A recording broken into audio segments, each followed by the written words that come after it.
Binalot ng makapal at maitim na usok ang isang tindahan ng construction supply sa Baliwag, Bulacan. Umakyat ang sunog sa ika-4 na alarma bago mag-alas 12 ng tanghali. Kontrolado na ito pero hindi pa tukoy ang pinagmulan ng apoy. Nilinaw ng palasyo na pineking boses ni Pangulong Marcos ang ginamit sa kumakalat na video kung saan tila inuutos ang pagganti kaugnay ng West Philippine Sea. Ang posibleng motibo ng gumawa ng naturang video sa report ni Sandra Aguinaldo. Ipinakita sa media ng Department of Information and Communications Technology ang videong naglalaman ng anilay peking boses ni Pangulong Marcos. We must not allow the other nation to abuse our rights and sovereignty within our territory. Kabilang din sa binanggit ng peking boses ang senaryo ng pagsalakay ng China sa teritoryo ng Pilipinas at ang umano'y utos na gumanti sa China kung kinakailangan para matigil ang pambubuli. Pagdidiin ng DICT, hindi si Pangulong Marcos ang nagsasalita. In this administration, this is the first time that the voice of the President was copied to make a policy statement. In the past kasi, the voice of the President and other past presidents were used for jokes. We immediately asked YouTube to take it down and they did. Ginamit lang yung boses ng Pangulo at ginawa siya ng script para ilapat doon sa video na mukhang siya mismo ang nagsasalita. Nililinaw lang po ng PCO na hindi po ito totoo. We appeal to the public to be more discerning and vigilant pagdating sa mga balita. Pero may mga kopya pa umano ng video na patuloy na sinishare ng iba. Makikipag-ugnayan daw ang DICT sa Philippine National Police at National Bureau of Investigation para matukoy ang may pakana nito. An account would definitely have some sort of authentication mechanism, like a mobile phone and a email address. Sinabi ito ni D sa media forum kaugnay sa fake news sa social media na dinaluhan din ni na COMELEC Chairman George Garcia at National Security Council Assistant Director General Jonathan Malaya. Punto ni Malaya, maaring nagagamit ang ganito para guluhin ang usapin sa West Philippine Sea. Pinagsabong yung Pilipino. Then we saw there was a foreign hand, that was manipulating. So it's some form of information manipulation. Sandra Aguinaldo, nagbabalita para sa GMA Integrated News.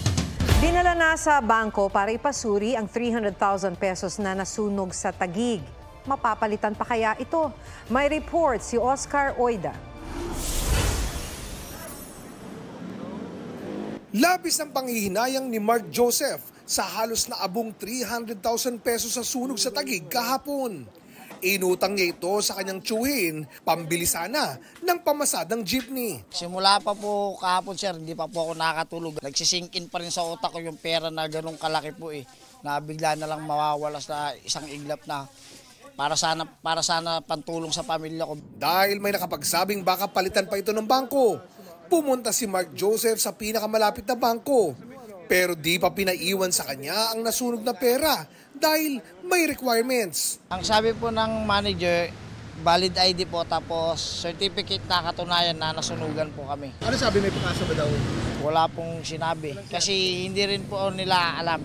Malay natin, awa ng Diyos. Baka may pag-asa pa. Meron ding pamantayan kung pwede pang mapalitan ang mga perang mutilated o napunit, nasira, nasunog, inanay o ginat-ngat ng hayop. Yan ang 3 S ayon sa Bangko Sentral ng Pilipinas. Una, size. Dapat may natirang 60% ng nasirang pera. Ikalawa, signature. Dapat may natirang alinmang parte ng pirma ng BSP Governor o Pangulo ng Pilipinas. At ikatlo, ang security thread na dapat kita sa pera. Kapag mayroong 3 S ang nasira o nasunog na pera, dalhin ito sa pinakamalapit na bangko. Ang bangko ang magdadala sa BSP na siya namang susuri at magdedesisyon kung mapapalitan pa ang pera. Oscar Oida, nagbabalita para sa GMA Integrated News. Dinisqualify ng COMELEC si Cagayan Governor Manuel Mamba dahil sa paglabag sa Omnibus Election Code noong eleksyon 2022. Ipinagbabawal sa Omnibus Election Code ang disbursement o paglalabas ng public funds para sa anumang klase ng public works habang election period. Hindi raw nakakuha si Mamba ng Certificate of Exemption mula sa COMELEC para sa ilang proyekto.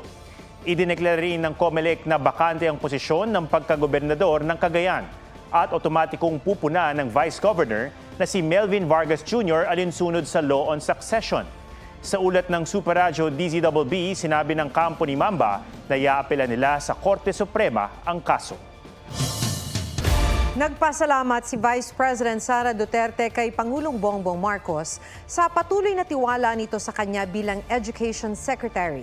Matatanda ang iginiit ng Pangulo na mananatiling kalihim ang bise sa gitna ng mga panawagang alisin siya sa gabinete at paglalahad ni First Lady Liza Araneta Marcos ng sama ng loob sa kanya.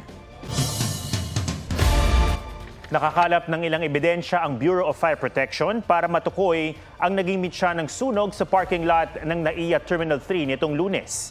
Nakuha ang mga ebidensya mula sa ilang nasunog na sasakyan. Posible raw kasing dito nagsimula ang sunog bago ito kumalat sa mga katabing sasakyan dahil sa hangin, init ng panahon at tuyong damo. Ayon sa Manila International Airport Authority o MIA, nakipag-ugnayan na sa kanila ang 10 sa 19 na may-ari ng mga nasunog na sasakyan. Nauna nang sinabi ng Philippine Skylanders International na operator ng parking lot sa MIA na sasagutin nila ang danyo sa mga sasakyang nasunog.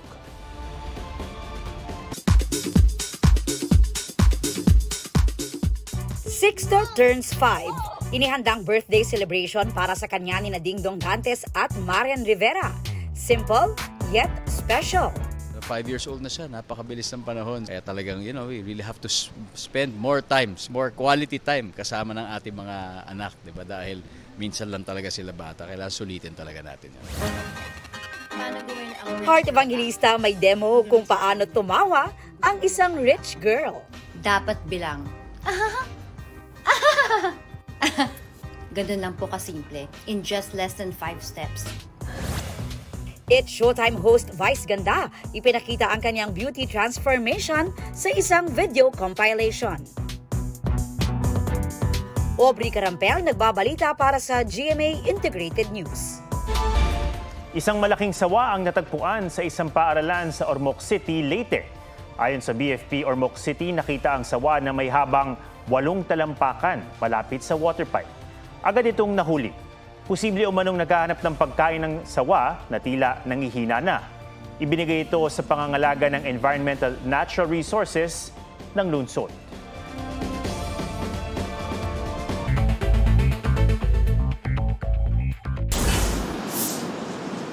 MMDA kontra sa panukala ng isang kongresista na ipagamit din sa cargo vehicles na nagdadala ng perishable at essential goods ang EDSA busway. Pagpapadala ng Pinoy seafarers sa Red Sea at Gulf of Aden, ipinagbawal ng Department of Migrant Workers. Kasama na kasi ang Red Sea at Gulf of Aden sa listahan ng high-risk areas at war-like zones ng International Transport Workers Federation at International Bargaining Forum. Ilang bahagi ng Tarlac, inulan na may kasamang budol ng yelo. Mangingisda sa Tigbawan, Iloilo, patay matapos matusok ng lumipad na needlefish o isdang balo sa tiyan. Sumama ang pakiramdam ng lalaki na dead on arrival sa ospital. John Consulta, nagbabalita para sa GMA Integrated News.